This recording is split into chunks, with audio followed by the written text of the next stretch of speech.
பிரசங்கி 5வது அதிகாரம் 1வது வசனம். நீ தேவாலயத்துக்கு போகும்போது உன் நடையை காத்துக்கொள். மூடர் பலியிடுவது போல பலியிடுவதை பார்க்கிலும் செவி கொடுக்க சேர்வதே நலம். தாங்கள் செய்கிறது தீமை என்று அறியாதிருக்கிறார்கள் அப்படின்ட்டு வேதம் சொல்லுது. இன்னைக்கு வேதத்துல சொல்லக்கூடிய இந்த விஷயம் என்ன அப்படின்னா, இன்னைக்கு நம்ம சர்ச்சுக்கு போகும்போது நம்மளுடைய நடையை காத்து கொள்ளணும் அப்படின்ட்டு சொல்றாங்க. மூடர் பலியிடுகிறதை போல பலியிடுவதை பார்க்கலாம். ஞானிகள் என்ன செய்வாங்கன்னா செவி கொடுக்க சேர்வார்கள். அப்ப செவி கொடுக்கிறது தான் ஞானிகளுடைய வேலை அப்படின்ட்டு வேதம் சொல்லுது. இன்னைக்கு நம்ம ஞானிகளா இருக்க வேண்டுமானால் நம்ம செவி கொடுக்கறதுக்கு நம்ம முந்தி கொள்ளணும். செவி கொடுக்கறத என்ன சொல்றாங்கன்னு கேட்போம். பாஸ்டர் என்ன சொல்றாங்க, ஊழியக்காரங்க என்ன சொல்றாங்க, வசனம் என்ன சொல்லுது, வேதம் நம்மளுக்கு என்ன போதிக்குதுங்க, இன்னைக்கு நான் சர்ச்சுக்கு வந்திருக்கிறேன், இன்னைக்கு என்ன ஆண்டு சொல்றாரு என்கிட்ட அப்படின்னு சொல்றதை கேட்கணும். அதுக்காக பலியிடக்கூடாது, காணிக்கை கொடுக்க கூடாது அப்படின்னு சொல்ல வரல.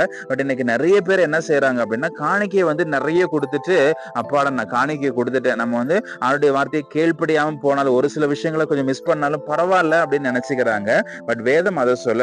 செவி கொடுக்கறது தான் ஃபர்ஸ்ட் ப்ரிஃபரன்ஸ், அதுக்கப்புறமேட்டு தான் காணிக்க. ஃபர்ஸ்ட் நீங்க செவி கொடுக்கணும், அதுக்கப்புறமேட்டு தான் காணிக்கை ஆண்டவர் ஏற்றுக்கொள்ளுவேன் அப்படின்ட்டு இன்னைக்கு ஆண்டவர் சொல்றாரு. சோ இன்னைக்கு உங்களுடைய வாழ்க்கையிலையும் எங்கேயாவது நீங்க செவி கொடுக்காம இருக்கக்கூடிய சூழ்நிலை இருக்குமானால், எங்கேயாவது நீங்க சொல் பேச்சு கேட்காம, இல்ல எனக்கு இது செய்யறதுக்கு முடியல, எனக்கு இது செய்யறதுக்கு பிடிக்கல, எனக்கு செய்யறதுல உடன்பாடு இல்லை அப்படின்ற மாதிரி ஏதாவது இருப்பீர்கள், ஆனால் அதை சரிப்படுத்திக்கோங்க. ஆண்டவர் அதான் எதிர்பார்க்கிறேன். எனக்கு காசு நிறைய இருக்குது, நான் நிறைய காசு கொடுத்துடுறேன், தசமபாகம் கொடுக்குறேன், சோத்திர காணி கொடுக்குறேன், ஸ்பெஷல் காணி கொடுக்குறேன், என்ன மீட்டிங் வச்சாலும் நான் தான் பெரிய ஒரு அமௌண்ட் காணிக்கையா கொடுக்குறேன் அப்படின்ட்டு நீங்க சொல்லலாம்.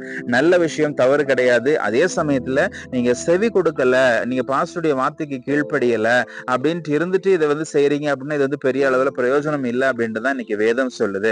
அதனால நீங்க செவி கொடுக்கக்கூடியவர்களாய் மாறுங்க, ஆண்டோடைய வார்த்தைக்கு கீழ்ப்படியக்கூடியவர்களாய் மாறுங்க, ஆண்டோடைய சொல் பேச்சு கேட்டு நடக்கிறதுக்கு நீங்க ட்ரை பண்ணுங்க. இந்த வேதம் என்ன சொல்லுதோ, பாஸ்டர் என்ன சொல்றாங்களோ, ஊழியக்காரங்க என்ன சொல்றாங்களோ அது கீழ்ப்படிஞ்சிங்கனாலே போதுமானது.